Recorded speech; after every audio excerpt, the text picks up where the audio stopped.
Capital ট্রাভেলসের সামনে জাতীয় সড়কের রাস্তা ঠিক করতে গতকাল ব্লক বসানোর ১২ ঘণ্টাও পেরোতে না পেরোতেই দেখা দিয়েছে ভয়াবহ ফাটল ও ধস।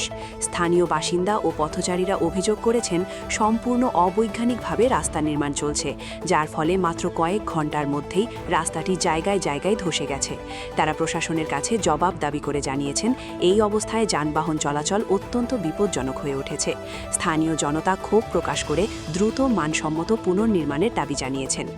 নিয়ম মতো জাতীয় সড়কে ব্লক বসানোর কথা নয়, কিন্তু সমস্ত নিয়মনীতি বিসর্জন দিয়ে এখানে ব্লক বসানো হয়েছে।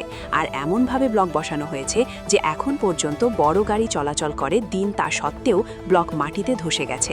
একটি ব্লকের থেকে অন্য ব্লকের মধ্যে অনেক ফাঁক রয়েছে। বৃষ্টি পড়লে পরিস্থিতি যে ভয়াবহ হবে এটা বলার অপেক্ষা রাখে না। ক্যাপিটাল ট্রাভেলস থেকে রাঙ্গিরখাড়ি পর্যন্ত রাস্তা বিভিন্ন জায়গায় ব্লক বসানো হয়েছে।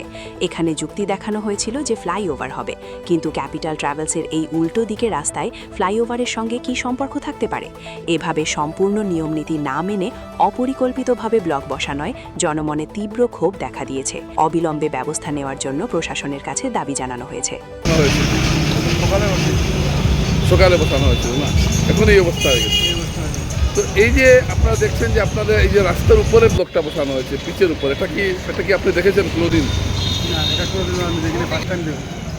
এগুলো তো গল্লিতে বসায় আমি জানি, কিন্তু মেইন রুটের মধ্যে তো ফার্স্ট টাইম দেখব। এটা তো কী ধরনের কাজ করেছে আমি তো বুঝতে পারলাম না। সকালে করেছে, আজকে 12টা বাজছে, রাস্তা নষ্ট হয়ে গেছে। এটা কী ধরনের, যাকে দিয়েছে ও কি কাজ জানে না? এই রাস্তা কোন সময় তৈরি হয়েছে, এখন এই অবস্থা? তা আপনি কী বলতে চাইছেন এই সম্পর্কে? রাস্তায় ব্লকের নিচে সেন্টি বসানো হয়নি, মেইন রাস্তার উপরে ব্লক বসেছে।